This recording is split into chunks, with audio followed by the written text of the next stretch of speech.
నన్నెంతగా హెచ్చించుటకు నేనెంతటి దాననయా నాపై కృప చూపుటకు ఏ పాటి దాననయా నన్నెంతగా హెచ్చించుటకు నేనెంతటి దాననయా నాపై కృప చూపుటకు నా దోషము భరించి నా పాపము క్షమించి నన్ను నీలా మార్చుటకు కలువరిలో మరణించి ప్రేమించే ప్రేమామయుడా నీ ప్రేమకు పరిమితులేవి కృప చూపు కృపగల దేవా నీ కృపకు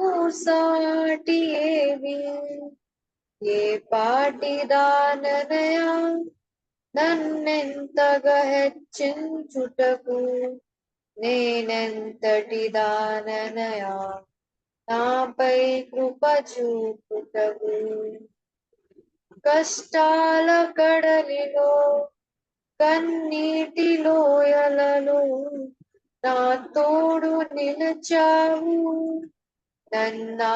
నన్నాదరించావు కష్టాల కడలిలో కన్నీటి లోయలలో నా తోడు నిలిచావు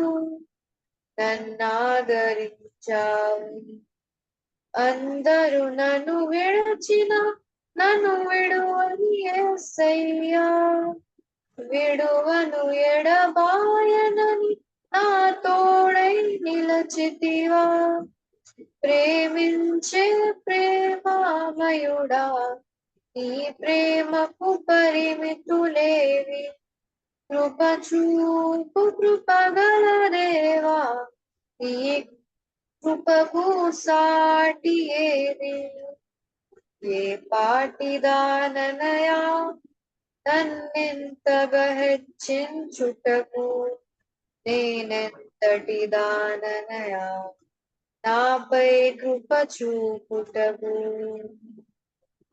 నీ ప్రేమను మరువలేనయ్యా నీ సాక్షిగా బ్రతికదనేసయ్యా నేనుండిన నీ కృపను ప్రకటింతును బ్రతుకంతా నీ ప్రేమను మరువలేనయ్యా నీ సాక్షిగా బ్రతికెదనేసయ్యా నేనుండిన నీ కృపను ప్రకటింతును బ్రతుకంతా నేనుండిన ఈ జయం నీవెచ్చినదేనయ్యా నీవెచ్చిన జీవముకై స్తోత్రము యేసయ్యా ప్రేమించే ప్రేమామయుడా నీ ప్రేమకు పరిమితులేవి కృప చూపు కృపగల దేవా నీ కృపకు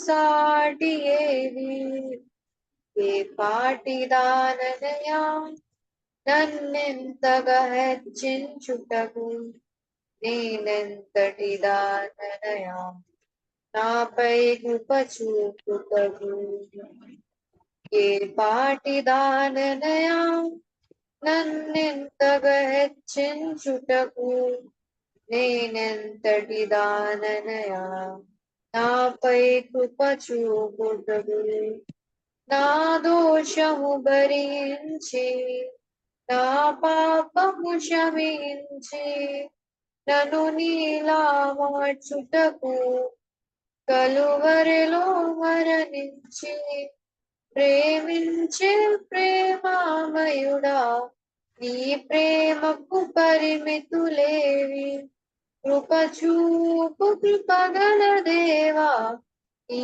కృపకు సాటి ఏది ఏ పాటి దాననయా నన్నింతగా హెచ్చించుటకు నేనెంతటి దాననయా నాపై కృప చూపుటకు అందరికి వందనాలు.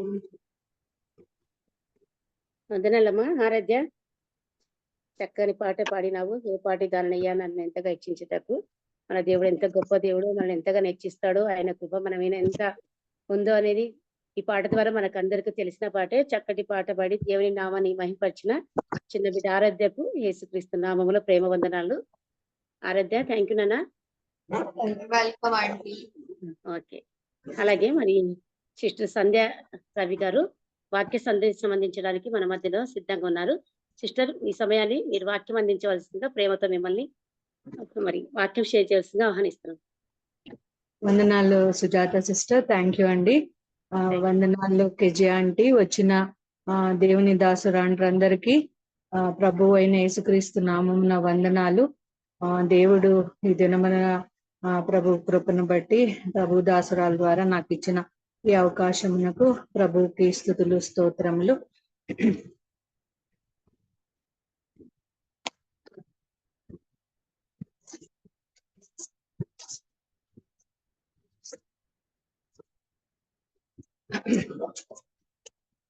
ఈరోజు మనము హీలింగ్ గురించి కొన్ని వచనాలు పరిశుద్ధ గ్రంథంలో నుంచి చూసుకుందాము.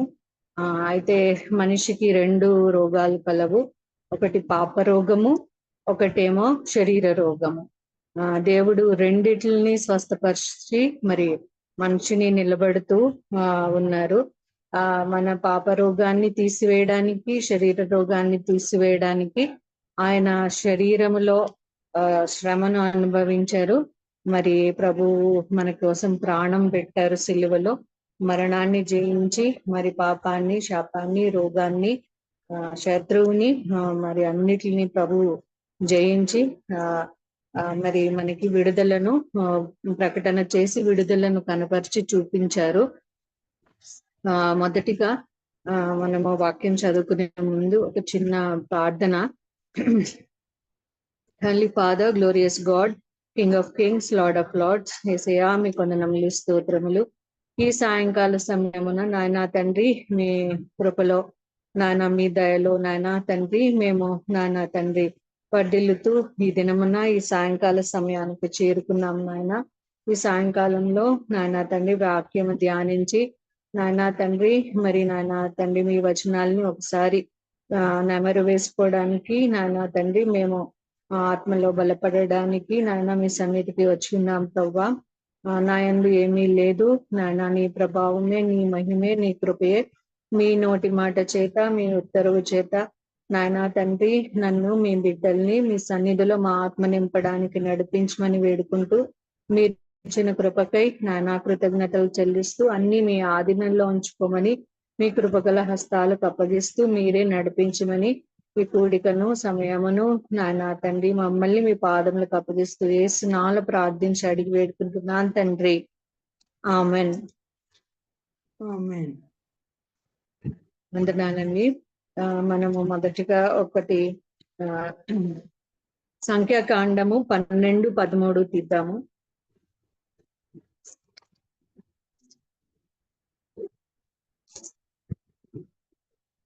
కొన్ని అంశాలు చూపిస్తూ మరి పాత నిబంధన, కొత్త నిబంధనలో మరి కొన్ని అంశాలు చూసుకుంటూ మనం ముందుకు వెళ్దాము.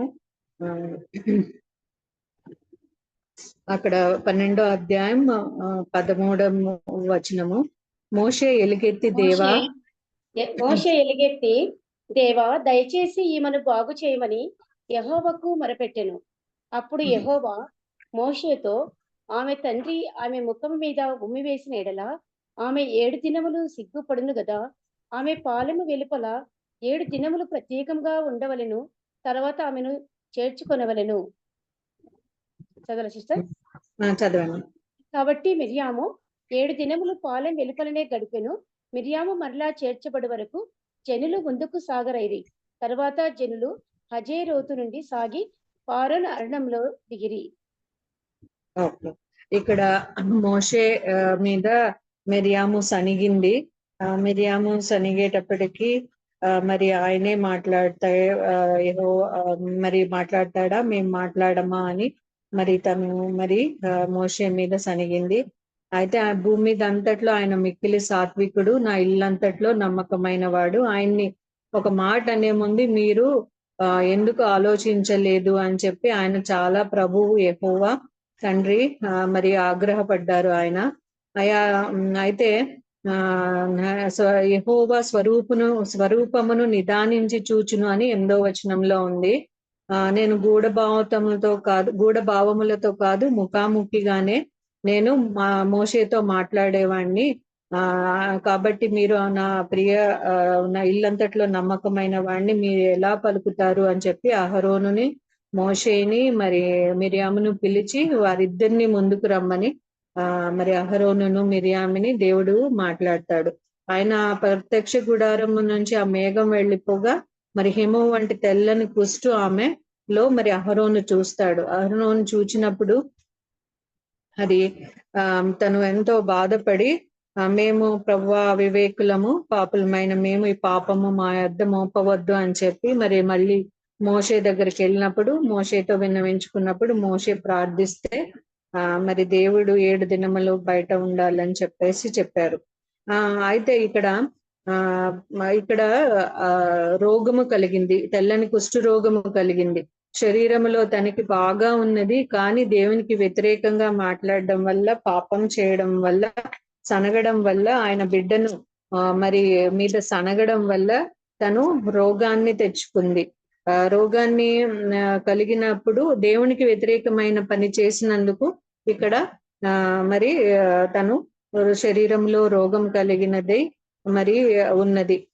అప్పుడు అయితే దాని గురించి మోషే ప్రార్థించగా కూడా మరి కరుణ పొందినదిగా మనము ఉంటున్నాము.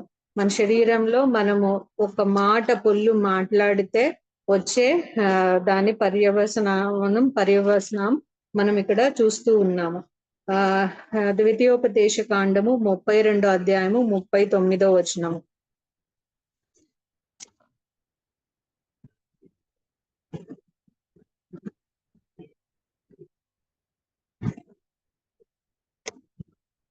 చదువుతారా అండి ఎవరన్నా? ద్వితీయోపదేశ కాండము 32, 39. ఇదిగో నేనే దేవుడను, నేను తప్ప వేరొక దేవుడు లేడు. మృతి నందించువాడను, బ్రతికించువాడను నేనే, గాయపరిచివాడను, స్వస్థపరిచివాడను నేనే, నా చేతిలో నుండి విడిపించేవాడెవడను లేడు. అయితే మృతి నందించేవాడు, బ్రతికించేవాడు ఆయనే, గాయపరిచేవాడు ఆయనే, స్వస్థపరిచేవాడు కూడా ఆయనే. కాబట్టి మనం ఆయన చేతిలోనే ఉన్నాము.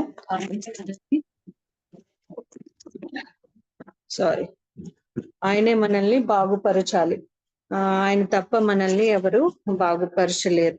అయితే ఇక్కడ 2 రాజులు 20వ అధ్యాయము 2 రాజులు 20వ అధ్యాయము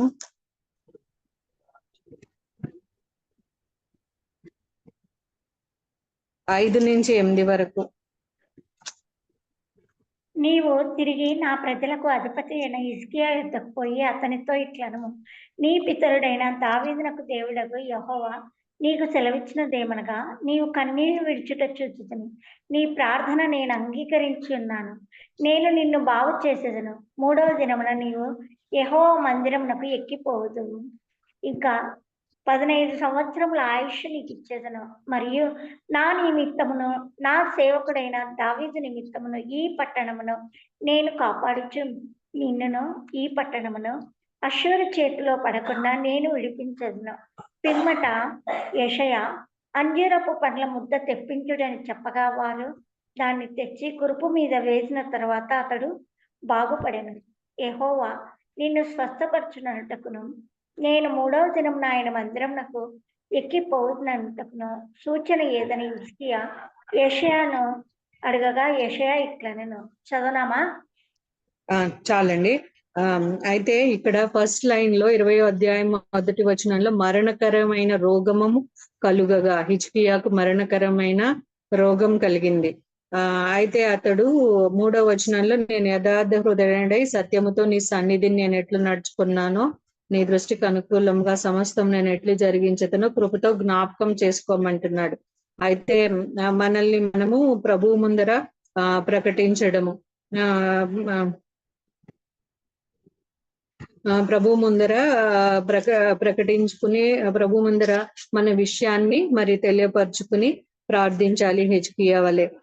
అయితే మరణకరమైన రోగం కలిగినప్పుడు గోడ వైపు తిరిగి మరి ఆయన దేవునికి విన్నవించుకున్నాడు. తన వ్యధ, తనకి మరణించడం ఇష్టం లేదు, బ్రతకాలని ఉంది, ఆ మరణకరమైన రోగము పోవాలని తను మరి ప్రార్థించుకున్నాడు.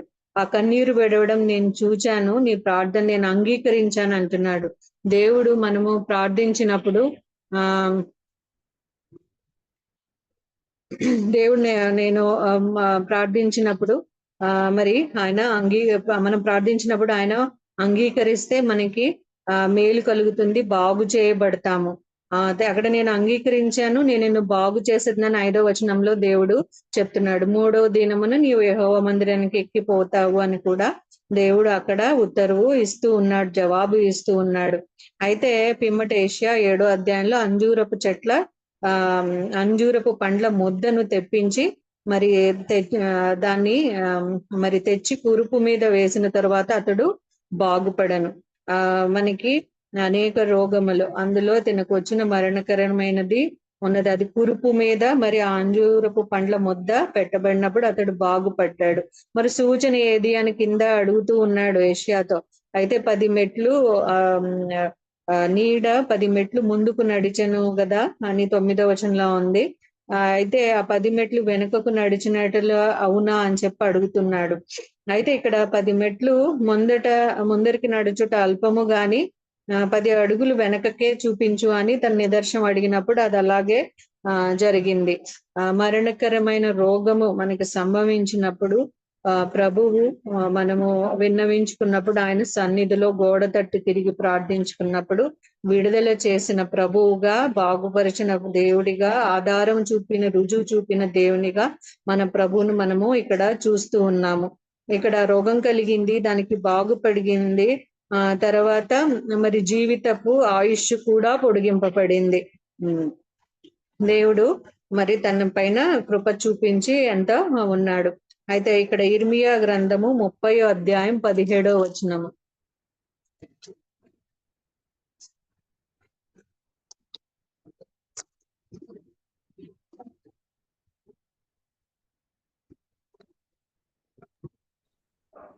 వారు ఎవరును లక్ష్య పెట్టని సియోననియు వెలివేయబడినదనియు నీకు పేరు పెట్టుచున్నాను. అయితే నేను నీకు ఆరోగ్యం కలగజేసేదను, నీ గాయములను మాన్పేదను. ఇదే యెహోవా వాక్కు. ఇక్కడ నాకు స్పిరిచువల్ హీలింగ్ కనిపిస్తుంది, ఎమోషనల్ హీలింగ్ కనిపిస్తుంది. ముందు చూసిన 2 శరీరములో కలిగిన రోగమునకు బాగుపడము అనేది స్వస్థత దేవుడు చూపించడం, కలిగించడం, క్షమించడం చూస్తున్నాము. ఇక్కడ ఈ వచనంలో 17వ వచనంలో మనం ఏం చూస్తున్నామంటే ఎవరును లక్ష్య పెట్టని సియోననియు వెలివేయబడినదనియు నీకు పేరు పెట్టుచున్నారు. అయితే అసలు మన పురస్థితి, మన మనసులో మన హృదయ స్థితి ఎవరికి తెలియదు కదా. వెలివేయబడినట్టు మనం అనుభవం కలిగి ఉంటాము, మరి లక్ష్య పెట్టని వారముగా మనం ఉంటున్నాము. అయితే ఆయన నీకు ఆరోగ్యం కలుగజేసదను, నీ గాయములను మాన్పెదను. ఆ హృదయానికి, ఆ మనస్సుకి, ఎమోషనల్ ఫీలింగ్స్ కి మరి బాధపడిన ఒక వ్యక్తికి మరి బాగు చేస్తానని ప్రభువు అక్కడ హామీ ఇస్తూ ఉన్నారు.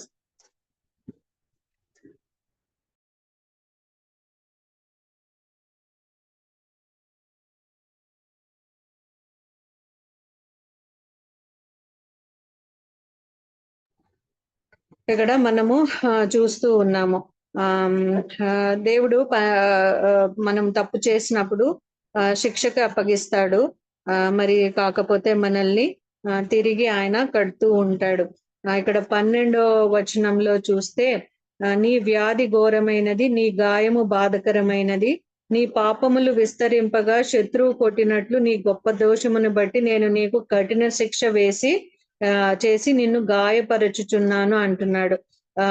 మన వ్యాధి ఘోరమైంది, బహు బాధకరమైంది. వాటికి అంతా కూడా మన ప్రవర్తన, లేకపోతే మనుషులు చేసే మరి వ్యతిరేక పద్ధతి, దేవునికి వ్యతిరేకంగా ప్రవర్తించే విధానము. సో దానికి దేవుడు కఠిన శిక్ష నీకు వేసి నిన్ను గాయపరుస్తున్నాను అని చెప్పి ఇక్కడ వాక్యంలో పైన 12వ వచనంలో, ఇదే 30 అధ్యాయం 12, 13లో మనము చూస్తున్నాము. అయితే అదే కింద 13 చివరి లైన్ లో కాగా నీ పక్షమున వ్యాజ్యమాడెవడును లేడు, నీ గాయములకు చికిత్స చేయదగిన మందు నీకు లేదు.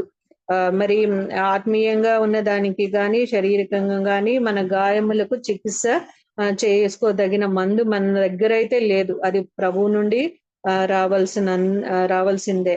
ఆ సమయంలో మన స్నేహితులందరూ మనల్ని మర్చిపోతారు. 14వ వచనంలో మన వాళ్ళు నిన్ను గూర్చి విచారింపరు అని కూడా మనం అక్కడ చూస్తూ ఉన్నాము. గాయము చేత మరి అటువంటి సమయంలో ఇక్కడ 15వ వచనంలో నీ గాయము చేత నీవు అరచదివేమి, నీకు కలిగిన నొప్పి నివారణ కాదు, నీ పాపములు విస్తరించినందున నీ దోషములన్నిటిని బట్టి నేను నిన్ను ఇలాగు చేయుచున్నానని అక్కడ వాక్యంలో దేవుడు తెలుపుతూ ఉన్నాడు. అయితే ఇక్కడ 30 అధ్యాయంలోనే 18 నుంచి 24 వరకు చదివితే చాలా చక్కటి మాటలు ప్రభువు ఇక్కడ రాసి ఉన్నాడు. క్షణమాత్రం ఆయన వదిలి పెడతాడు శిక్షించడానికి, మరి సరి చేయడానికి ఆయన మరి శిక్షిస్తాడే కానీ రెస్టోర్ చేస్తున్నానని చెప్పేసి ఇక్కడ మనకి 18 నుంచి 24 వచనాల్లో ఉంది. ఒకసారి చదువుతారా? 30:18. యెహోవా ఈ మాట సెలవిచ్చుచున్నాడు, యాకోబు నివాస స్థలములను కరుణించి పని గుడారములను నేను చెరలో నుండి రప్పింతును. అప్పుడు పట్నము దాని కొండ మీద కట్టబడును, నగరియు యథాప్రకారము నివాసులు కలదగును. వాటిలో కృతజ్ఞతాస్తోత్రములను సంభ్రమమును వినబడును. జనులు తక్కువ మంది కాకుండా నేను వారిని విస్తరింపచేసెదను, అల్పులు కాకుండా నేను వారిని ఘనులుగా చేసెదను.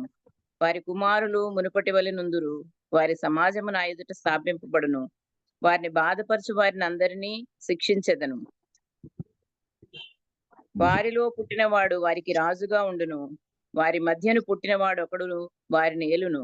నా సమీపమునకు వచ్చుటకు ధైర్యం తెచ్చుకుని వాడెవడు? నా సన్నిధికి వచ్చినట్లుగా నేను వానిని చేరదీసెదను. ఇదే యెహోవా వాక్కు. అయితే ఇక్కడ శిక్షిస్తానంటున్నారు కానీ ప్రభువు ఇంకా 24 వరకు కూడా మరి నాకు ప్రజలయందురు, నేను మీకు దేవుడనై ఉందును. ఇదిగో యెహోవా మహోగ్రతను పెనుగాలి బయలుదేరుచున్నది. అది గిరగిర తిరుగు సుడిగాలి. అది దుష్టుల మీద పెళ్ళున దిగును. తన కార్యము ముగించు వరకు, తన హృదయాలోచనలను నెరవేర్చు వరకు యెహోవా కోపాగ్ని చల్లారదు. ఆ అంత్యదినములలో మీరు ఈ సంగతిని గ్రహింతురు. ఇది ఇప్పుడు ప్రస్తుతం మనం చూస్తున్న పరిస్థితుల విధానం కూడా ఈ వచనాల్లో కనబడుతుంది. హీలింగ్ కి ఇది కాదు, కానీ పైన వచనములు 18 నుంచి 22 వరకు అయితే ఆయన మళ్ళా రెస్టోర్ చేసేది, ఆయన ఎంతో కడతానని చెప్పి చాలా చక్కటి మాటలు ఉన్నాయి. అందుకే ఇది చదవమని చెప్పాను. మనము కొంచెం అది సంతోషం కలిగించే విషయములని. అయితే నెక్స్ట్ 2 క్రానికల్స్ 7:14, 2 దినవృత్తాంతములు.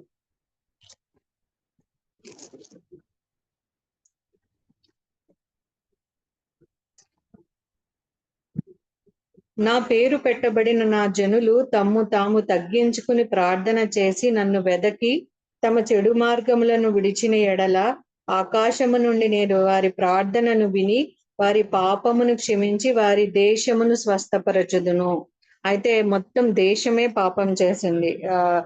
దేశస్తులందరూ వ్యతిరేకంగా మరి ఉండి ఉన్నారు. మరి ఈ టైంలో దేవుడు ఇక్కడ ఏమంటున్నాడంటే దేశాన్నే స్వస్థపరుస్తానని కూడా దేవుడు ఇక్కడ సెలవిస్తూ ఉన్నారు.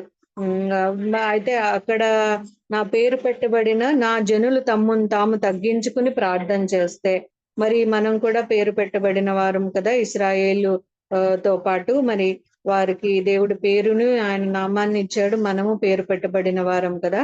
సో మనం తగ్గించుకుని మరి ప్రార్థించినప్పుడు, చెరుగు మార్గాలను విడిచినప్పుడు ఆకాశము నుండి వారి ప్రార్థన విని పాపాన్ని క్షమించి మరి దేశాన్నే స్వస్థపరుస్తానని చెప్పి ప్రభు అంటున్నాడు. ప్రార్థనలో ఈ యొక్క మాటను మనము ఆయన ముందర, ఆయన సన్నిధిలో క్లెయిమ్ చేయొచ్చు. తర్వాత కీర్తనలు 6:2.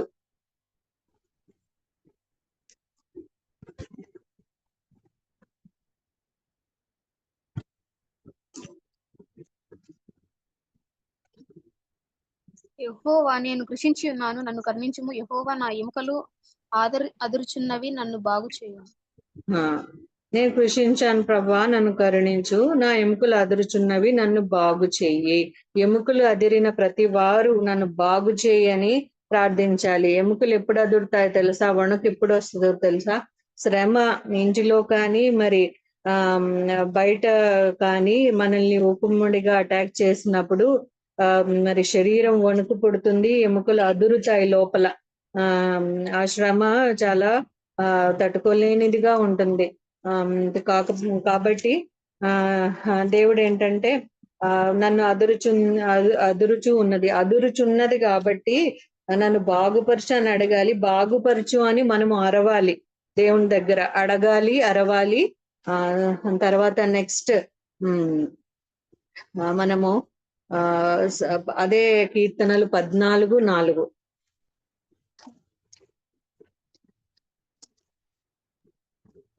యెహోవా ప్రార్థన చేయక ఆహారం మింగునట్లు నా ప్రజలను మింగుచు. పాపము చేయు వారందరికినూ తెలివి లేదా? పాపము చేయు వారు బహుగా భయపడుదురు.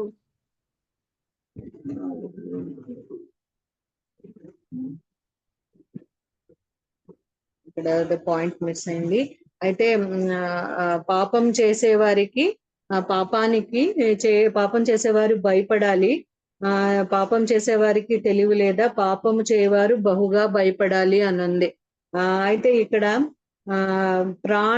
ప్రాణానికి స్వస్థత కావాలి. ఇక్కడ మనకి మరి మన దేహంలో పాపం ఉంది, మన జీవితంలో పాపం ఉంది.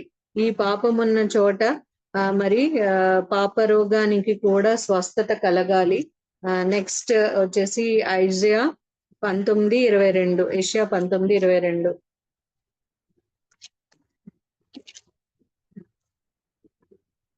నేను చదువుతున్నాను. తాము చేసుకొనిన మ్రొక్కుబడులను చెల్లించుదురు. యెహోవా వారిని కొట్టును, స్వస్థపరచవలెనని ఐగుప్తులను కొట్టును. వారు యెహోవా వైపు తిరగగా ఆయన వారి ప్రార్థనను అంగీకరించి వారిని స్వస్థపరచును. ఐగుప్తీయులను కూడా కొట్టును అని ఉంది ఇక్కడ.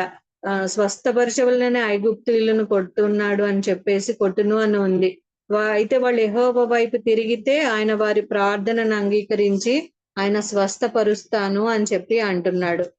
ఇక్కడ అదే ఐజియా 57:57, 18 and 19.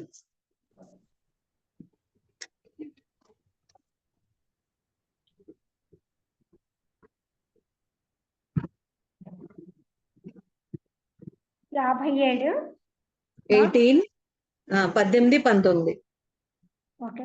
నేను వారి ప్రవర్తనను చూచితిని, వారిని స్వస్థపరచుదును, వారిని నడిపించును, వారిలో దుఃఖించు వారిని ఓదార్చుదును, వారిలో కృతజ్ఞతా బుద్ధి పుట్టించు దూరస్తులకును సమీపస్తులకును సమాధానం అని చెప్పి నేనే వారిని స్వస్థపరచదునని యెహోవా సెలవిచ్చుచున్నాడు. పైన 17 చదవరా? వారి లోపం వల్ల కలిగిన దోషమును బట్టి నేను ఆగ్రహపడి వారిని కొట్టితిని. నేను అయితే ఇక్కడ వారి లోభము వలన కలిగిన దోషమును బట్టి నేను ఆగ్రహపడి వారిని కొట్టి తిని. లోభం అనేది కూడా ఒక సిన్నే. అది ఎంతగా ఉండుంటుందో, వాళ్ళు ఫుల్ లోభత్వం చూపించి ఉంటారు.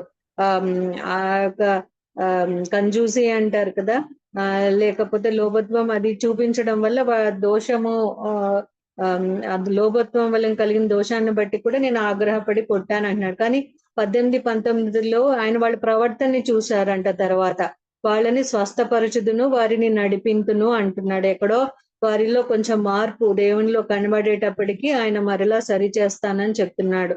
అయితే దుఃఖించు వారిని, మరి ఆత్మలో దుఃఖించు వారిని దేవుడు ఓదారుస్తానని చెప్పి కూడా అంటున్నాడు. కృతజ్ఞతా బుద్ధి పుట్టిస్తాను, దూరస్తులను సమీపస్తులకు కూడా సమాధానం అని చెప్పి వారిని స్వస్థపరచదునని ఆయన అక్కడ మాట ఇస్తూ ఉన్నాడు. లోభత్వం వలన కూడా శిక్ష కలుగుతుంది. శిక్షను బట్టి మరి మనకి ఆత్మీయ రోగము, శరీర రోగము, శిక్ష రెండూ కలుగుతూ ఉన్నాయి. కానీ దేవుడు స్వస్థపరుస్తున్నానని ఇక్కడ మాట ఇస్తూ ఉన్నారు. అయితే అవిశ్వాసాన్ని కూడా బాగు చేస్తానని ఇర్మియా 3:22 అంటున్నాడు ఆయన.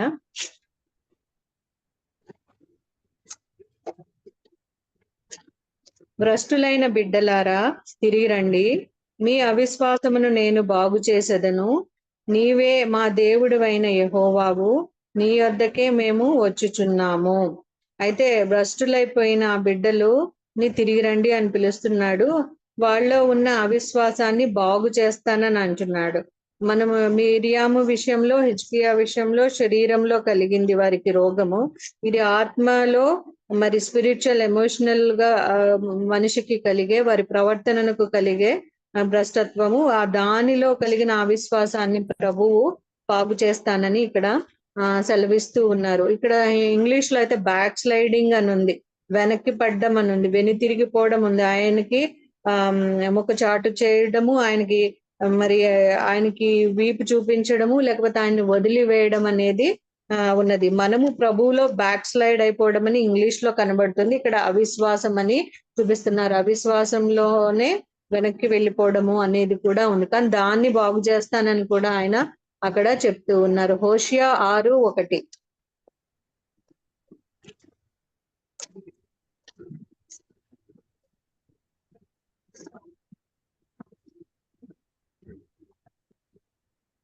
అక్కడేమో యెహోవా యొద్దకు మరలుదము రండి. ఆయన మనలను చీల్చివేసెను, ఆయనే మనలను స్వస్థపరచును. ఆయన మనలను కొట్టెను, ఆయనే మనలను బాగు చేయను. ఇది కూడా స్పిరిచువల్ హీలింగ్. మనకి యెహోవా యొద్దకు మరలుదము రండి అని మనసులో వాళ్ళు తలుచుకున్నారు. ఆయన మనలను చీల్చివేసెను, ఆయన మనలను స్వస్థపరచును, ఆయన మనలను కొట్టెను, ఆయన మనలను బాగు చేయను.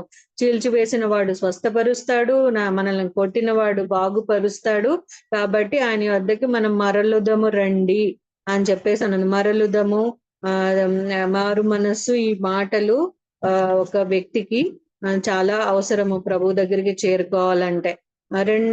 తర్వాత ఇక్కడ ఏంటంటే మనము ఇందాక యెషయా 57లో చదివినప్పుడు వారిని స్వస్థపరచుదును అంటున్నాడు. యెషయా 19:22లో వారు అంటున్నాడు. ఇక్కడైతే ఇందులో హోషియాలు ఏంటంటే వీళ్ళు ఏమన్నా మనల్ని స్వస్థపరచునట్లు బాగు చేయనట్లు మనం దగ్గరికి, ప్రభు దగ్గరికి మరలుదాం అంటున్నాడు. అదే హోషియా 14:4.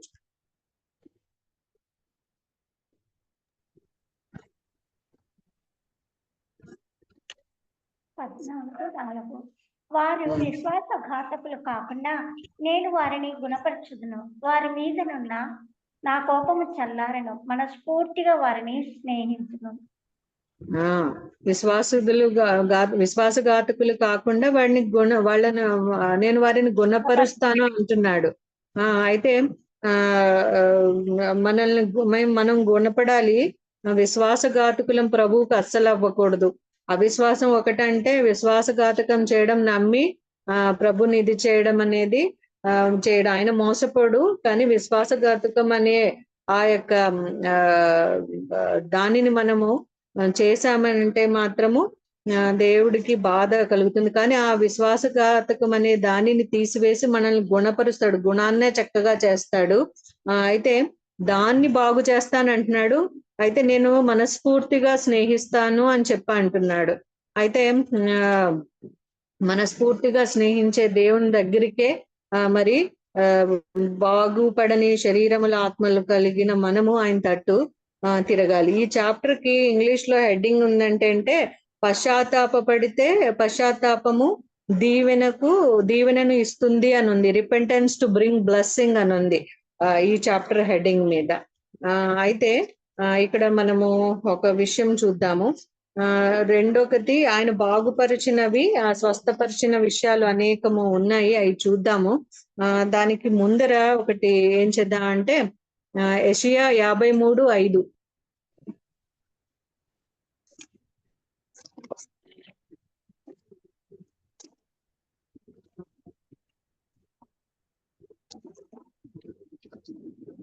యెషయా 53:5. మన అతిక్రమములను బట్టి అతడు గాయపరచబడెను, మన దోషములను బట్టి నలుగగొట్టబడెను. మన సమానార్థమైన శిక్ష అతని మీద పడెను, అతడు పొందిన దెబ్బల చేత మనకు స్వస్థత కలుగుచున్నది. ఆ, మన అతిక్రమ చాలండి. మన అతిక్రమ క్రియలను బట్టి అతడు గాయపరచబడ్డాడు.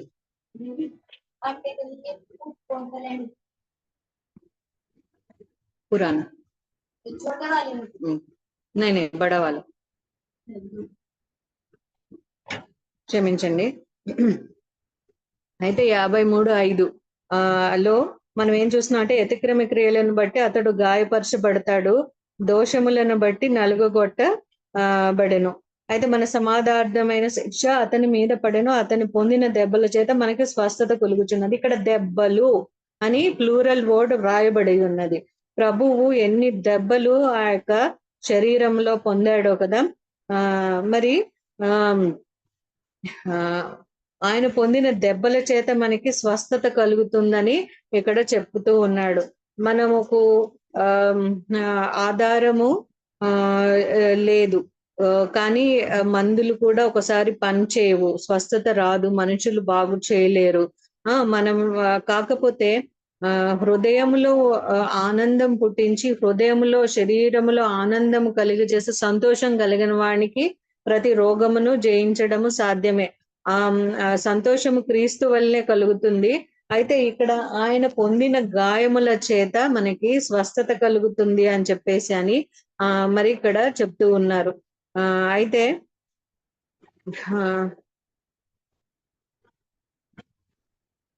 ఇదే సంగతి మనము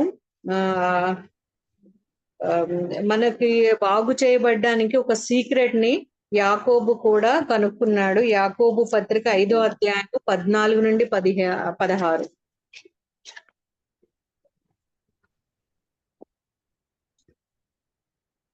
యాకోబు పత్రిక 5వ అధ్యాయము 14 నుంచి. మీలో ఎవడైనాను రోగి అయి ఉన్నాడా, అతడు సంఘపు పెద్దలను పిలిపింపవలను, వారు ప్రభు నామమున అతనికి నూనె రాచి అతని కొరకు ప్రార్థన చేయవలను. విశ్వాస సహితమైన ప్రార్థన ఆ రోగిని స్వస్థపరచును, ప్రభు అతన్ని లేపును. అతడు పాపములు చేసిన వాడైతే పాప క్షమాపణ ఉంటుడు. అయితే ఇక్కడ ఎవరైనా రోగం కలవారిని ఉంటే సంఘ పెద్దలను పిలవాలి, అతని మీద చేతులుంచి ప్రార్థన చేస్తే అతనికి స్వస్థత కలుగుతుంది. తర్వాత మరి ఎక్కడన్నా ఎవరన్నా ఉంటే కొంతమంది అవైలబుల్ కాకపోవచ్చు, దేవుణ్ణే అడుక్కుంటాము, దేవుడే మనల్ని స్వస్థపరుస్తాడు. కానీ సాధ్యమైనంత వరకు ఆ రోగి అయిన వాని మీద విశ్వాసులైన వారు సంఘ పెద్దలు మరి చెయ్యి పెట్టి ప్రార్థన చేస్తే అతడు మరి స్వస్థత పొందుతాడు, నెమ్మది శరీరంలో పొందుతాడు. నేను చిన్నప్పుడు నాకు అమ్మ నమ్ముకున్న తర్వాత జ్వరము వచ్చింది, నాకు బెడ్ మీద పడుకున్న నా సీన్ అంతా కూడా గుర్తే నాకు. అయితే అమ్మ వచ్చి ప్రార్థన చేసింది, ప్రార్థన చేసినప్పుడు నా శరీరంలో నెమ్మది కలిగింది. జ్వరం వస్తే బాడీ అంతా హీట్ ఎక్కిపోతుంది, అండ్ తర్వాత ఒక పులపరంగా ఉంటుంది. మనము ఆ యొక్క మూలుగును ఆ శరీరంలో ఆ పులపరాన్ని తట్టుకోవడం కష్టంగా ఉంటది కదా చిన్నపిల్లని. అయితే నాకు నెమ్మది కలిగింది. ఆ నెమ్మది కలగడం ఆ అనుభవం నేను అప్పుడే గ్రహించాను. తర్వాత అదే జ్వరానికి డాడీ శివుడికి ప్రార్థించాడు, శివునికి ప్రార్థించాను అని చెప్పేసి అంటే నాకు దాని వల్ల ఏమీ కూడా ఎఫెక్ట్ మేలు కలిగినట్లుగా నాకైతే అనుభవం లేదు. కానీ అమ్మ ప్రార్థించినప్పుడు నాకు బెడ్ మీద నేను పడుకుని ఉండగా సైడ్కి తిరిగి అమ్మ ప్రార్థించినప్పుడు నాకు నెమ్మది కలిగింది.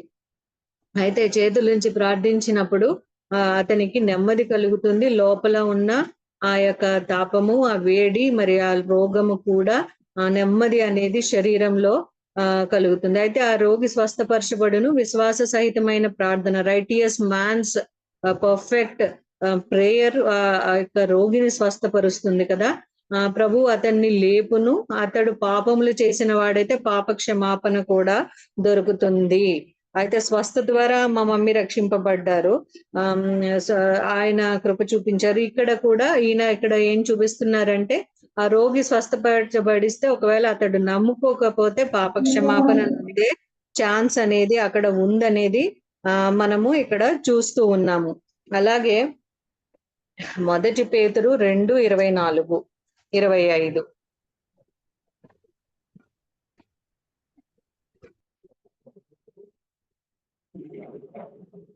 మనము పాపముల విషయమై చనిపోయి నీతి విషయమై జీవించినట్లు ఆయన తానే తన శరీరమందు మన పాపములను రాను మీద మోసుకొనెను. అతడు పొందిన గాయముల చేత మీరు స్వస్థత నొందితిరి. మీరు గొర్రెల వలె దారి తప్పిపోతిరి. కానీ ఇప్పుడు మీ ఆత్మల కాపరియు అధ్యక్షుడునైన ఆయన వైపుకు మళ్ళీ ఉన్నారు.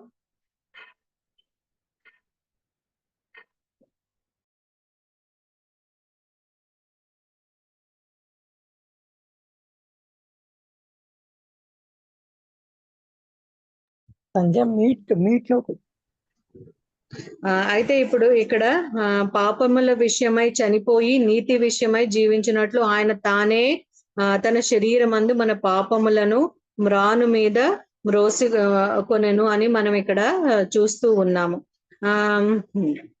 అయితే మ్రాను చెట్టు మీద ఆయన వ్రేలాడు మన పాపములు తన శరీరమందు మోస్తూ. ఒకటి ఇక్కడ గ్రహిద్దాము, ఆయన శరీరమందు మన పాపాలను మోసాడు కానీ ఆత్మలో పాపాలను మోయలేదు. ఆత్మను దేవునికి అప్పగించాడు.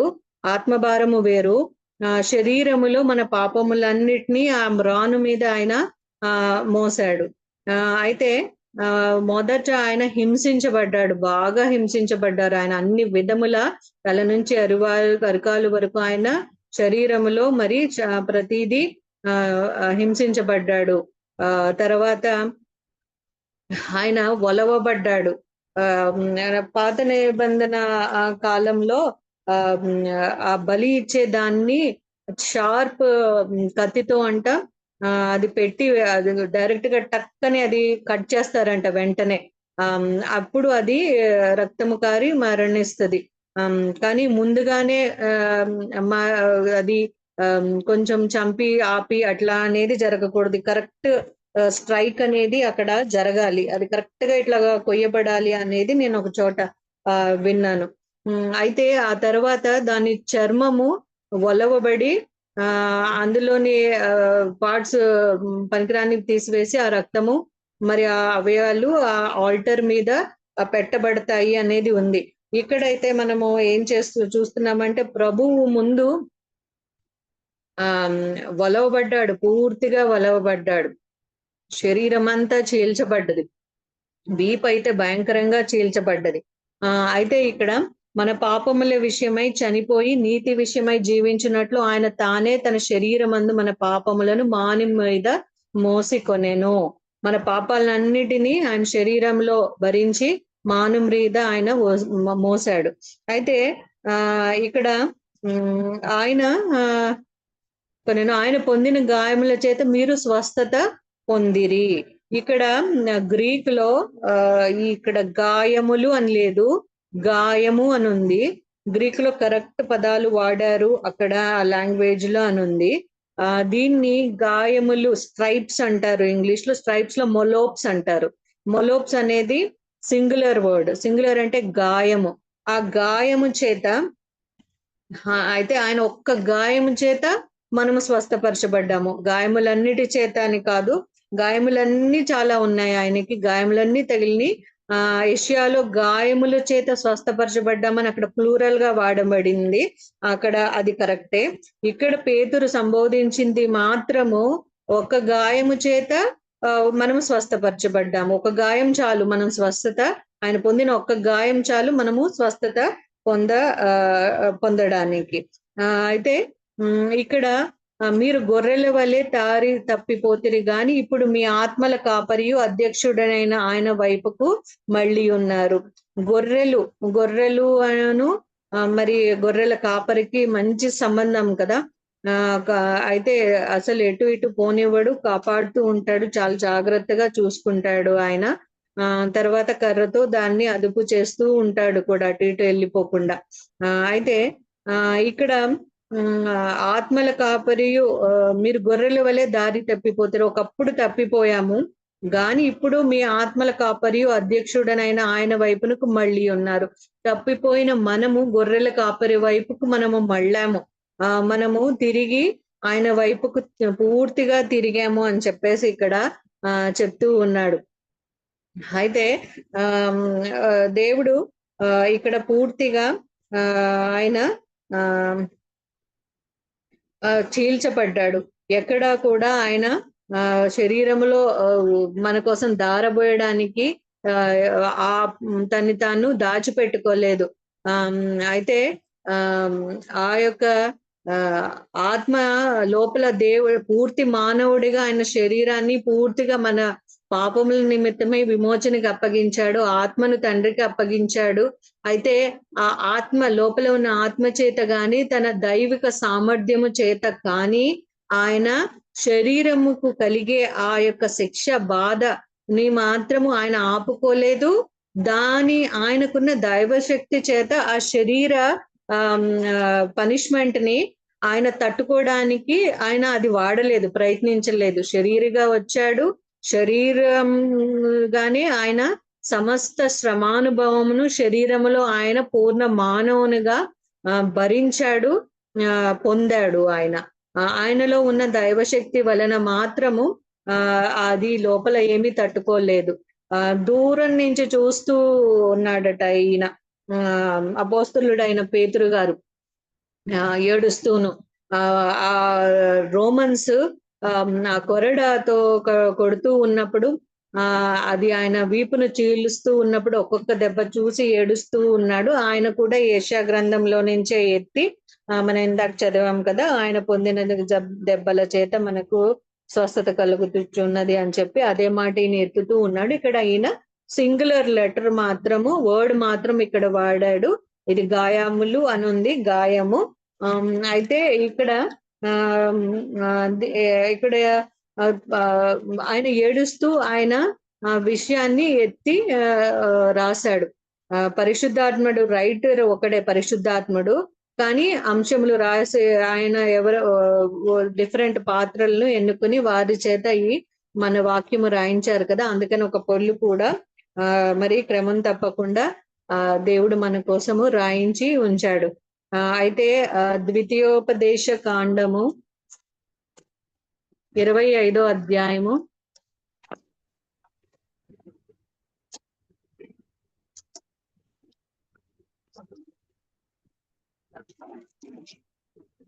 'అక్క సారాక్క నేను షేర్ చేయడానికి ఉంటుందా? నేను లేదా ఒక 4 ఫోటోలు పంపిస్తున్నాను. చేయొచ్చు. ఓకే.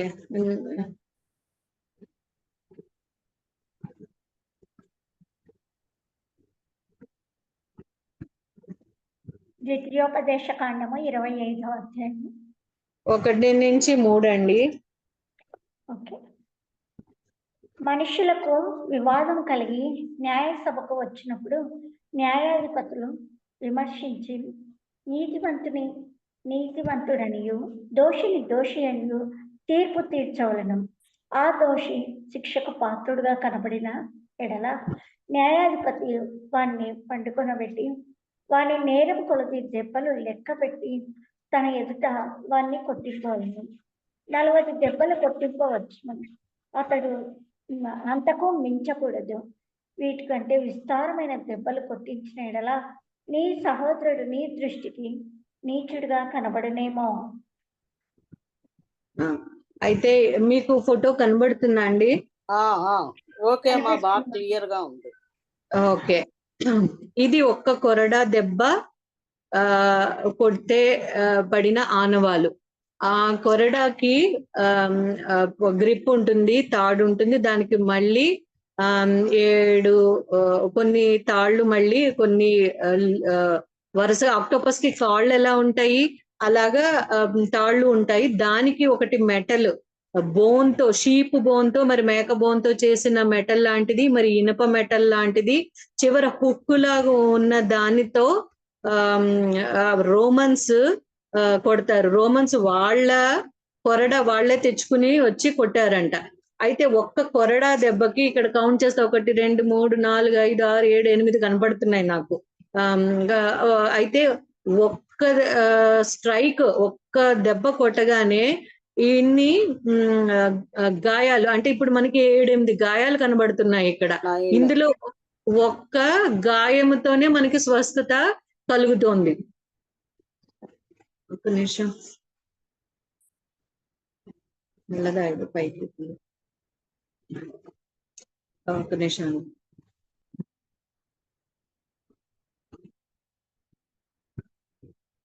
ఇక్కడ 5-6 కొరడా దెబ్బలు తగిలితే ఒక్కొక్క కొరడాకు ఎన్ని చీలికలు ఆ శరీరం మీద వచ్చాయో చూడండి.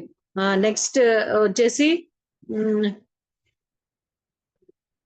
ఇంకా చేతుల మీదకి ఇది మొత్తం అంతా చీల్చబడ్డది. ఇప్పుడు సిస్టర్ చదివారు 40 కొరడా దెబ్బలను యూద కట్టడల ప్రకారము 40 దెబ్బలు కొట్టాలి, కానీ మనం అక్కడ 39 అని చదువుతున్నాం. 40 మీరితే అది ఆజ్ఞాతిక్రమం చేసినట్టు అవుతుంది, ఆ నియమం పాటించడం తప్పు అయిపోతుంది.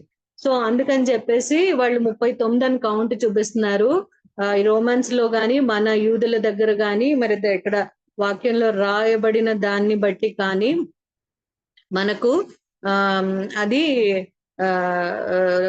మరి 40 కౌంట్ 40 ఒక్కొక్క దానికి అన్ని చీలికలు. ఇప్పుడు అన్ని కొరడా దెబ్బలు పడినప్పుడు మనిషి ఆ చర్మము ఇది కొరడా ఇదే సేమ్ అని అనొచ్చు, లేకపోతే ఇమిటేషన్ అనొచ్చు. మనము మధ్యలో ఐరన్ బాల్స్ కనబడుతున్నాయి, ఎముకలతో చేయబడినవి ఉన్నాయి, మెటల్ ఉంది, కింద మళ్ళీ 2 చీలికలు ఉన్నాయి. ఆ ఒక్కొక్క చీలికకు మరి ఆయనకి పడ్డ దెబ్బలు ఎంత దారుణము అంటే ఆ మొత్తం వీపు మొత్తం చీల్చబడి వీపు మొత్తం చీల్చబడి ఇంకో ఇవన్నీ రోగాలకి ఇక్కడ కొన్ని స్పెసిఫై చేశారేమో, నేను కౌంట్ చేస్తే ఈ 30 ఉన్నాయి. ఇవి headache, blindness, mental disorders, bone disease, common cold, blood issues, stroke, scoliosis అదేంటో నాకు తెలియదు, diseases, bacteria, pain, obesity, guilt, cancer, skin issues, aneurysm, deaf ears, dental depression, tumours, lupus, heart issues, pneumonia, addictions, broken bones, fibromyalgia, viruses, death, shame, plagues. ఇన్ని ఇక్కడ మనకి మరి కనబడుతూ ఉన్నాయి. తర్వాత ఇక్కడ క్లియర్ పిక్చర్ ఉంది చూడండి. ఇక్కడ గ్రిప్ ఉంది, తర్వాత వుడెన్ హ్యాండిల్ ఉంది కదా, లెదర్ థాంగ్స్ ఉన్నాయి, తర్వాత ఈ లాస్ట్ లో ఒకటి లెడ్ పీస్ అని ఉంది, అది ట్రయాంగిల్ షేప్ లో ఉంది, అది మధ్యలో షీప్ బోన్ షాడ్ అని చెప్పి అది ఇలాగ నొక్కులుగా రౌండ్ గా ఉంది, అది ఒక స్క్రూ టైప్ లో, అది మళ్ళీ మరి మెటల్ ఒక బాల్ కూడా ఉంది. ఇలాగూ అటువంటి దాంతో ఆయన శరీరము మరి ఘోరంగా కూడా చీల్చబడి ఉన్నది. అయితే సిలువలో ఆయన సిలువేయబడినప్పుడు మనం ఇక్కడ చూస్తున్న కొన్ని విషయాలు ఉన్నాయి, మిగతావి కూడా ఉండొచ్చు, కానీ కొన్ని ఒకటేమో ద సిన్ ఆఫ్ డినయల్ కనబడుతుంది కదండి, ఇది కనిపిస్తుంది. Okay, the sin of denial. మనము వద్దు అని చెప్పడం వల్ల, ఆయన డినై చేయడం వల్ల ఆ పాపము కూడా మరి యేసుక్రీస్తు వద్దు అనడమే విషయానికి కూడా ఆయన సిలువ వేయబడ్డాడు. రిజెక్షన్, మరి ఆయన తృణీకరించినందుకు, హిపోక్రసీ, పరిసయ్యులు శాస్త్రులు చేసింది హిపోక్రసీ. తర్వాత అబద్ధానికి ఎన్వి అంటే కుళ్ళుకోవడము, రివెంజ్ మనము కక్ష తీర్చుకోవడము, సెల్ఫిష్నెస్ ని ఏమని చెప్పడం తెలుగులో, స్వార్థము, మన అన్బిలీఫ్, మరి నమ్మకత్వం లేకపోవడం, లేకపోతే అవిశ్వాసము, తర్వాత నెగ్లిజెన్స్ కి, జలసీకి, ఒకళ్ళ మీద జలస్ అవ్వడము, హేట్, మరి కోపము, అలాగా ఇగ్నోరెన్స్, ఏమీ తెలియకపోవడము అనేది కూడా, అమాయకంగా ఉండడము లేకపోతే అజ్ఞానంగా ఉండడము కూడా ఒక సిన్. ఈ సిన్స్ అన్నిటికీ తగినట్టుగా ఆయన మరి ఆయన శిక్ష శరీరంలో మరి పొంది ఉన్నారు. ఇక్కడ మనము చూసినప్పుడు ఈలాగూ ఒక్కొక్క స్ట్రైప్ కి ఒక్కొక్కటి అని మనం ఇప్పుడు చూసాం కదా. నెక్స్ట్ ఇది మళ్ళీ ఒక్కసారి మళ్ళీ 1-3 చదువుతారా? ద్వితీయోపదేశకాండం 25వ అధ్యాయం. ద్వితీయోపదేశకాండము 27వ అధ్యాయం 25, 1-3 ఇందాక చదివిందే అండి. మనుషులకు వివాదం కలిగి న్యాయసభకు వచ్చినప్పుడు న్యాయాధిపతులు విమర్శించి నీతిమంతుడనియు దోషిని దోషి అని తీర్పు తీర్చవలను. ఆ దోషి శిక్షకు పాత్రుడుగా కనబడిన ఎడల న్యాయాధిపతి వాణ్ణి పండుకొనబెట్టి వాని నేరము కొలది దెబ్బలు లెక్క పెట్టి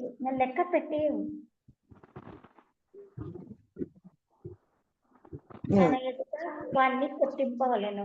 40 దెబ్బలు కొట్టింపవచ్చును, అంతకు మించి కూడదు. వీటికంటే విస్తారమైన దెబ్బలు కొట్టిన ఎడల నీ సహోదరుడు నీ దృష్టికి నీచుడుగా కనబడినేమో. అయితే 40 కంటే మీరకూడదు ఇక్కడ.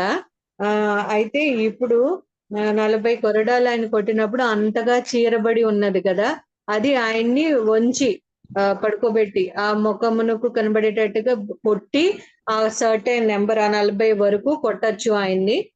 మీరకూడదు కాబట్టి 39కి ఆపారేమో. తర్వాత కాదు 39 అంటే దే కౌంట్ ఫ్రమ్ 0, 1 నుంచి యూజుల లెక్క ప్రకారము 1 అనరు, వాళ్ళు ఫస్ట్ 0 అంటారు. ఓకే. సో అన్ని ఆయన 40, సరే అండి, థ్యాంక్ యూ అండి.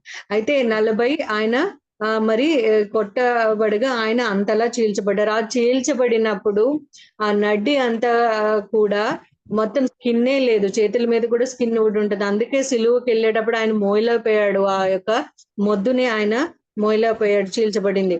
అయితే అక్కడ ఒక చోట ఒక భక్తుడు అవుతాడు, లోపల అవయములు కూడా కనబడుతున్నాయి అన్నట్టుగా మరి చెప్తూ వచ్చారు అన్నమాట. ఆర్టరీస్ లోపల బోన్స్ అవయములు కూడా కనబడుతున్నాయి అని చెప్పేసి అని ఒక భక్తుడు మాట్లాడుతున్నాడు.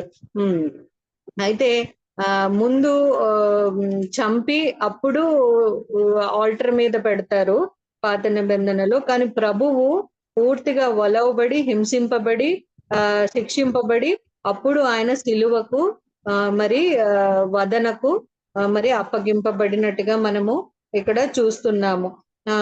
అయితే ప్రభువు ఇంతగా చీల్చబడిన వాడు ఆయన జీవిత కాలంలో జీవించినప్పుడు మనకు అనేకమైన పర్యాయాలు ఆయన నోటి మాట చేత చేతి చేత ఆయన స్వస్థపరిచాడు రోగులను.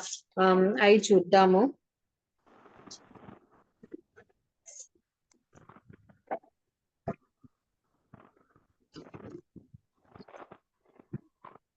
మత్తయి 8:7.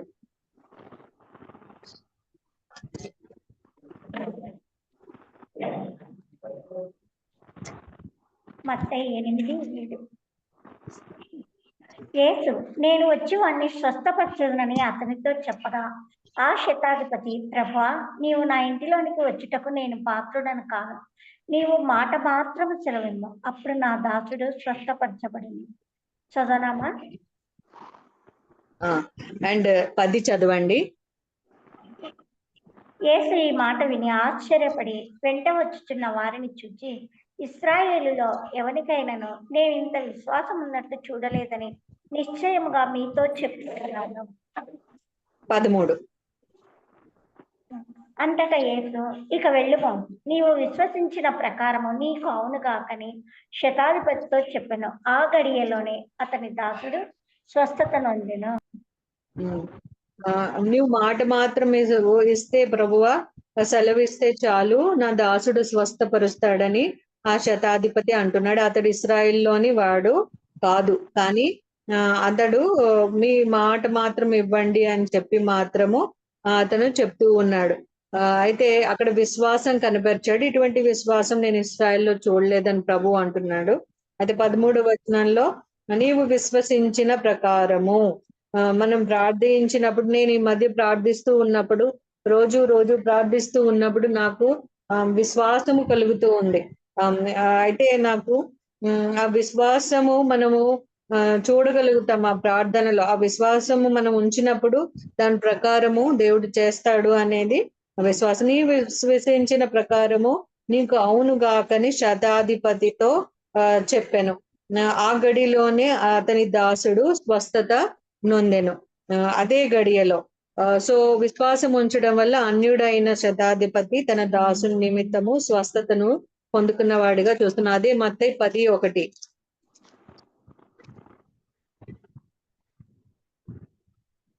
మత్తయి 10:1. ఆయన తన 12 మంది శిష్యులను పిలిచి అపవిత్రాత్మలను వెళ్ళగొట్టుటకును, ప్రతి విధమైన రోగమును, ప్రతి విధమైన వ్యాధిని స్వస్థపరచుటకును వారికి అధికారం ఇచ్చెను. ఆయన శిష్యుల్ని పిలిచి 12 మందిని అపవిత్రాత్మలను వెళ్ళగొట్టడానికి, ప్రతి విధమైన రోగము, ప్రతి విధమైన వ్యాధి స్వస్థపరచడానికి వారికి అధికారం ఇచ్చెను. మనం ఇప్పుడు ఆయన శిష్యులము, మరి పిల్లలము. సో మనకి ఈ వాగ్దానం మనం క్లెయిమ్ చేసుకోవచ్చు. మనం ఎన్ని రోగములను ఎదుర్కొంటున్నాము, ఎన్ని రోగములను మన వారిలో మనము చూస్తూ ఉన్నాం. మనం అడుగుదాం, దేవుడు మనకి ఆ కృపను అనుగ్రహిస్తాడు. క్షమించండి. అయితే దేవుడు మనకు ఈ వరము ఇచ్చినట్లు, అయితే మన విశ్వాస సహితమైన ప్రార్థన స్వస్థపరుస్తూ ఉంది. దేవుడు ఆయన శిష్యుల్ని పిలిచి ఆ అనుగ్రహాన్ని వాళ్ళకి ఇచ్చాడు. ఆయన gave them power to heal all manner of sickness. అన్ని విధముల, ప్రతి విధమైన అని చెప్తున్నాడు ఆయన. మనకి కొత్తగా వింటున్నాము కొన్ని వ్యాధులు, బాధలు, కానీ ప్రతి విధమైన రోగానికి, ప్రతి విధమైన వ్యాధికి మన స్వస్థతను ఇచ్చువాడు మన ప్రభు అయిన యేసుక్రీస్తు. ఆయన గాయము మనల్ని స్వస్థపరుస్తుంది. నెక్స్ట్ వచ్చేసి అదే దాంట్లో 8, రోగులను స్వస్థపరచుడి, చనిపోయిన వారిని లేపుడి, కుష్ఠరోగులను శుద్ధులనుగా చేయుడి, దయ్యములను వెళ్ళగొట్టడి, ఉచితముగా పొందితరి, ఉచితముగా ఇయ్యుడి. దేవుడు అంటున్నాడు రోగాలను స్వస్థపరచుడి, చనిపోయే వాళ్ళని లేపండి అని చెప్పి. దేవుడు మనకి అనుగ్రహాన్ని ఇవ్వాలని మనము ప్రార్థనలో విశ్వాస సహితంగా కోరుకుందాం. మార్కు 3:15.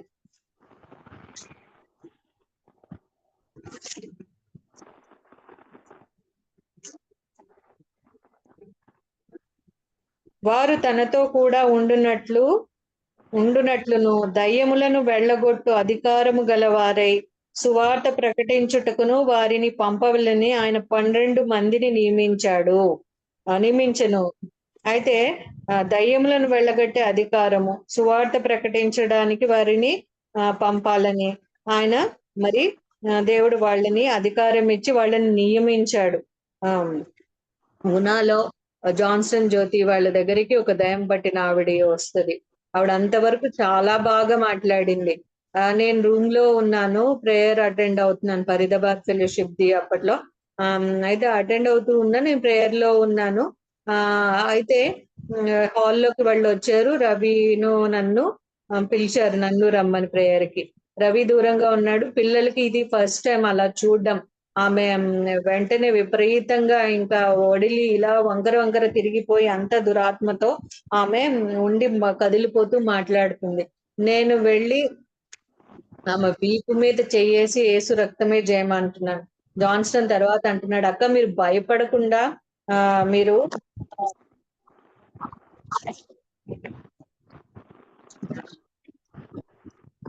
మీరు భయపడకుండా మరి చేతులు ఉంచి అని అంటే, నాకు భయమేమి అవ్వలేదు, భయం లేదు అని చెప్పన్నాను. రాత్రి కూడా ఒంటరిగానే నేను ఎక్కడికన్నా వెళ్ళగలను, ఆ ధైర్యం దేవుడు నాకు ఇచ్చాడు.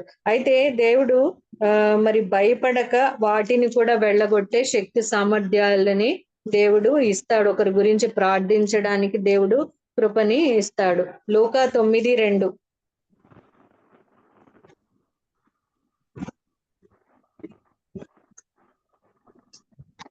దేవుని రాజ్యమును ప్రకటించుటకును రోగులను స్వస్థపరచుటకును వారిని పంపెను. 2 విషయాలు ఆయన సైమల్టేనియస్ గా చేస్తున్నారు. మరి దేవుని రాజ్యాన్ని ప్రకటించడానికి, రోగులు స్వస్థపరచడానికి, ఆత్మరోగమును తీర్చడానికి, శరీర రోగమును తీర్చడానికి దేవుడు మరి నియమించి ఇక్కడ పంపిస్తూ ఉన్నారు. అదే లూకా 10:9. అందులో నిన్న రోగులను స్వస్థపరచుడి, దేవుని రాజ్యం మీ దగ్గరకు వచ్చి ఉన్నదని వారితో చెప్పుడి. అయితే వాళ్ళు ప్రతి ఊరికి ఇద్దరిద్దరుగా పంపించిన సందర్భం అనుకుంటే, నేను పైన చదవలేదు. అయితే అందులో ఉన్న వారిని అందులో నున్న రోగులను స్వస్థపరచడు. మీరు వెళ్ళిన చోట అక్కడ రోగులను వాక్యము ప్రకటించండి, దేవుని రాజ్యం దగ్గర కూర్చుందని చెప్పమని అంటున్నాడు. ఇక్కడ కూడా ఆయన సైమిల్టేనియస్ వర్క్ రెండు పని ఆయన చేస్తున్నాడు. ఆయన సువార్త బోధించారు, ఆయన దగ్గరికి తేయబడిన ప్రతి రోగులను మీద మాట సెలవిచ్చారు, చేతులుంచారు, ప్రార్థించారు. నమ్మకంతో విశ్వాసంతో ఉన్న వాళ్ళని మరి ఆయన దగ్గరికి తీసుకొచ్చినప్పుడు ఆయన స్వస్థపరిచి రక్షణ కూడా మరి ఇచ్చారు. ఆయనను వెంబడించాలని ఎంతో మంది అనుకున్నప్పుడు మీరు వెళ్ళి యాజకునికి కనపరచుకోండి మరి ఇక బాగుగా ఉండమని కూడా ఆయన సెలవు ఇచ్చారు ఈయన. అయితే మత్తయి 10:8.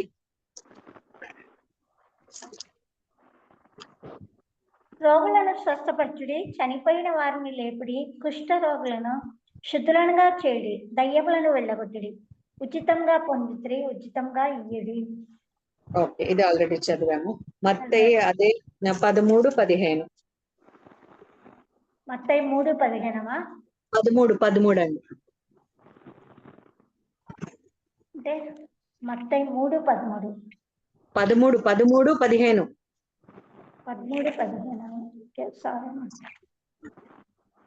ఈ ప్రజలు కన్నులారా చూచి చెవులారా విని హృదయంతో గ్రహించి మనస్సు త్రిప్పుకొని నా వలన స్వస్థత పొందకుండినట్లు వారి హృదయము క్రొవ్వినది, వారి చెవులు వినుటకు మందములైనవి, వారు తమ కన్నులు మూసుకొని ఉన్నారు కనుక మీరు వినుట మట్టుకు విందురు గాని గ్రహింపరు, చూచుట మట్టుకు చూతురు గాని ఎంత మాత్రమూ తెలుసుకొనరు అని యెషయా చెప్పిన ప్రవచనము వీరి విషయమై నెరవేరుచున్నది. కన్నులారా చూస్తారు, చెవులారా వింటారు, హృదయంతో గ్రహిస్తారు కానీ మనసు త్రిప్పుకోరు. నా వలన స్వస్థత పొందినట్లు వారి హృదయములు క్రొవ్వినది అంటున్నాడు ఇక్కడ ఈయన. అంటే బీ కన్వర్టెడ్ అండ్ హీలింగ్ కూడా పొందమంటున్నాడు. అయితే కన్నులతో చూచి చెవులారా విని హృదయంతో గ్రహించితే మనకి కన్వర్షన్ వస్తుంది, రక్షణ కలుగుతుంది, స్వస్థత కూడా కలుగుతుంది. మనస్సు త్రిప్పుకోవాలి. ఇక్కడ చేసుకోవట్లేదు అంటున్నాడు. అదే పని చేస్తే మరి విడుదల అనేది ఇక్కడ మనకి కలుగుతుంది. తర్వాత నాకు టైం అయిపోయిందా ఉంటుంది.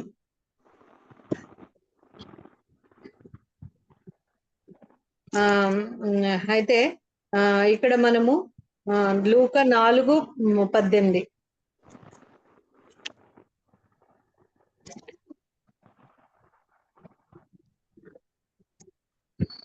ప్రభు ఆత్మ నా మీద ఉన్నది, బీదలకు సువార్త ప్రకటించుటకై ఆయన నన్ను అభిషేకించను, చెరలోనున్న వారికి విడుదలను, గుడ్డి వారికి చూపును కలుగునని ప్రకటించుటకును, నలిగిన వారిని విడిపించుటకును, ప్రభు చదరమా హితవస్త్రము ప్రకటించుటకును ఆయన నన్ను పంపి ఉన్నాడు అని రాయబడిన చోట ఆయనకు దొరికింది. అయితే ఇక్కడ 4:18 మనం చదివాం కదా. ఇవన్నీ ప్రకటించడానికి, పేదవారిని సువార్త ప్రకటించడానికి, అభిషేకించడానికి, చెరలోనున్న వారిని విడుదల చేయడానికి, వీటన్నిటి కోసం దేవుడు నన్ను పంపించాడు అని చెప్పంటున్నాడు.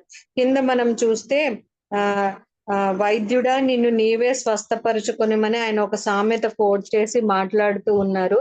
ఆ తర్వాత 24 నుంచి కూడా మనం చూసినట్లయితే 24 నుంచి చదవరండి.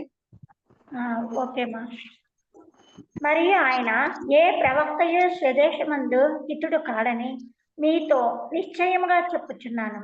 ఏలియా దినముల యందు 3 ఏళ్ల 6 నెలలు ఆకాశం మూయబడి దేశమందంతటను గొప్ప కరువు సంభవించినప్పుడు ఇశ్రాయేలులో అనేక మంది విధవరాండ్రుండినను ఏలియా సీదోనులోని సారేపతు అను ఊరిలో ఉన్న ఒక విధవరాలి యుద్ధకే గాని మరి ఎవరి యుద్ధకును పంపబడలేదు. మరియు ప్రవక్త అయిన ఎలీషా కాలమందు ఇశ్రాయేలులో అనేక కుష్ఠరోగులుండినను సిరియా దేశస్థుడైన నయమాను తప్ప మరి ఎవడనూ శుద్ధిని అందలేదని నేను మీతో నిశ్చయముగా చెప్పుచున్నాను. చదవనా? చాలండి. అయితే ఇక్కడ ఏలియా అనేక మంది విధవరాండ్రు ఉన్నప్పటికీ ఆ ఒక్క విధవరాల దగ్గరికి పంపబడ్డాడు.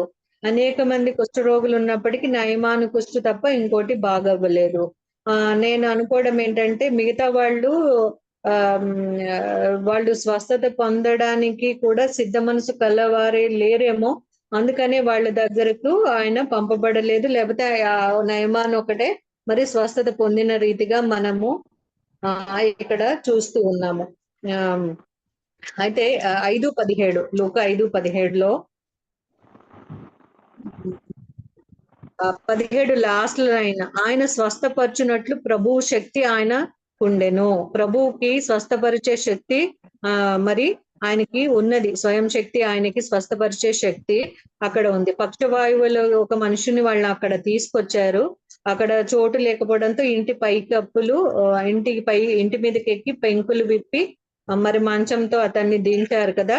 అయితే అతనిని చూచి వారి విశ్వాసం చూచి, మనుష్యుడా నీ పాపములు క్షమింపబడి ఉన్నవని వానితో చెప్పగా, ఇక్కడ పక్షవాయువు కలవాడు అంటున్నాము, కానీ ప్రభు మొదట నీ పాపములు క్షమింపబడి ఉన్నవని చెప్తున్నాడు. తెచ్చిన వారి విశ్వాసమును బట్టి పక్షవాయువు వలవానికి పాపములు క్షమింపబడ్డాయి. ఆ తర్వాత కింద ఆయన 24 వచనంలో అంటాడు, అయితే పాపములు క్షమించుటకు భూమి మీద మనుష్య కుమారునికి అధికారము కలదని మీరు తెలుసుకొనవలెనని వారితో చెప్పి, పక్షవాయువు గలవాన్ని చూచి నీవు లేచి నీ మంచం ఎత్తుకుని నీ ఇంటికి వెళ్ళుమని నీతో చెప్పుచున్నానెను. అయితే దేవుడు పాపములు క్షమించుటకు అధికారము గలవాడు. మరి స్వస్థత పొందడానికి ఆయనలో పవర్ కూడా ఉంది. అటువంటి ప్రభువును మనం సంధించి మన రోగం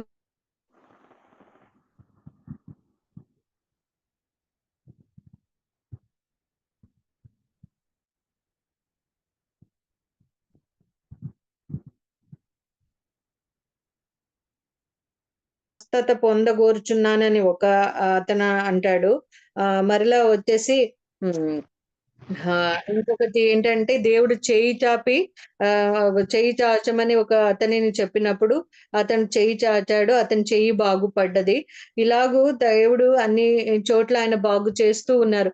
నీకు ఇష్టమైతే నన్ను స్వస్థపరచు అని కూడా ఒక చోట లూకాలో మరి అతను అడుగుతూ ఉన్నాడు. నాకు ఇష్టమే అంటున్నాడు ప్రభువు. ఆయన స్వస్థపరచడానికి ఇష్టమే, కానీ విశ్వాస సహితమైన ప్రార్థన. మరి హిజ్కియా వలె విశ్వాస సహితంగా మనం ఆయన అడిగినప్పుడు మరి విశ్వాసం ఉంచినప్పుడు ఆయన పర్మిషన్ అడుగుతున్నాడు. నీకు ఇష్టమేనా దేవా నన్ను స్వస్థపరచడానికి అని చెప్పేసి పర్మిషన్ అడుగుతూ ఉంటే, నాకు ఇష్టమే అని ప్రియ ప్రభువు చెప్తూ ఉన్నాడు. ఐఎమ్ విల్లింగ్, నువ్వు బీ క్లీన్డ్ అంటున్నాడు. నాకు ఇష్టమే, నువ్వు శుద్ధుడవు కమ్ము అంటున్నాడు. ఆ పాపులు కూడా పశ్చాత్తాపము పొందడానికి ఆయన స్వస్థపరిచి ఉన్నాడు. ఆయనే మరి లార్డ్ ఆఫ్ సబ్బాత్ గా ఉంటున్నాడు. దేవుడు ఇలాగున మనల్ని ఆత్మరోగం నుండి మరి ఇది దేవుడు పాపరోగం నుండి శరీర రోగం నుండి విడిపించే దేవుడై ఉన్నాడు. ఇంకా లాస్ట్ గా ఐజయా 58:12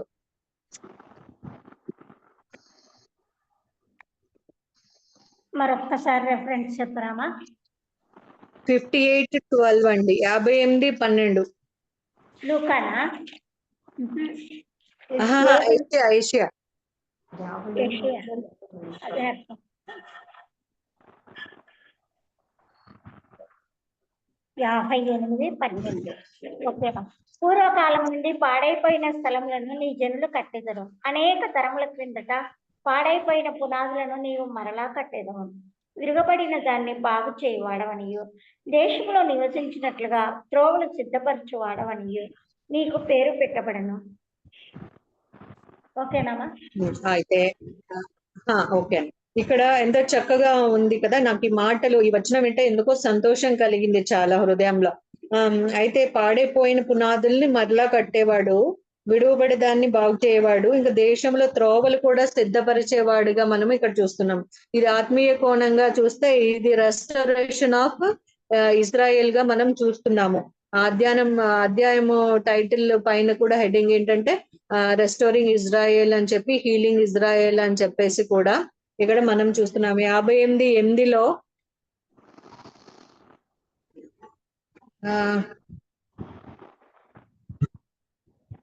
నీకు అది చివరి లైన్స్ లో స్వస్థత నీకు శీఘ్రముగా లభించును, నీ నీతి నీ ముందర నడుచును, యెహోవా మహిమ నీ సైన్యపు వెనకటి భాగమును కావలి కాయును అని చెప్పేసి ఇక్కడ మనము చూస్తున్నాము. స్వస్థత నీకు శీఘ్రముగా కలుగుతుంది అని చెప్పేసి ఇక్కడ ఇజ్రాయెల్ గురించి మనం చూస్తున్నాం. 44:28 అయితే తిరిగి కట్టబడనిమ్ము అంటున్నాడు. ల్యాండ్ ని రెస్టోర్ చేస్తా అంటున్నాడు. మరి రీఅసైన్ చేస్తున్నా అంటున్నాడు. విడువబడిన స్వాస్థ్యాలని కూడా చెదరి మరి విచ్ఛిన్నంగా ఉన్న స్వాస్థ్యాలను కూడా మరి దాన్ని తిరిగి కలుగుతానని ప్రభు అంటున్నాడు. నీకు స్వస్థత శీఘ్రంగా కలుగుతుందని ప్రభువు ఇక్కడ సెలవిస్తూ ఉన్నాడు. దేవుడి వాక్యాన్ని మన ఆత్మల కొరకు దీవించును గాక. అందరికీ వందనాలు. అవకాశం ఇచ్చిన ఆంటీకి మీ అందరికీ వందనాలు.